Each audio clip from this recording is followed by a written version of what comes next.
sa akin yan. Hindi naman ako magpupunta sa Senado kung wala akong respeto sa Senado. I just want to say this.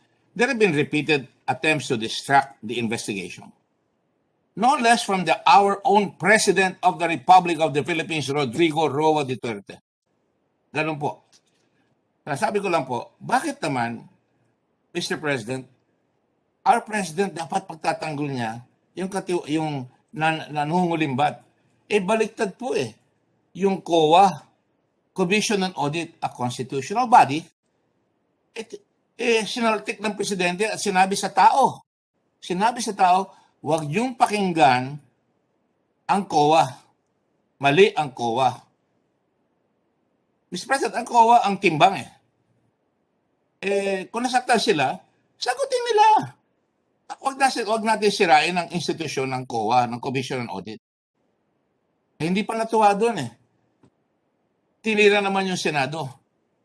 Huwag kayong maniniwala dyan sa mga senador, grandstanding yan.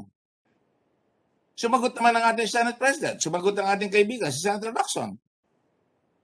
Lahat tayo sumagot. Kaya lang ako bilang Blue Ribbon Committee, sa umpisa lang sultada, nung narinig ko yon, sinagot ko, extemporaneously as usual, galing sa puso, Mr. President, huwag naman ganyan.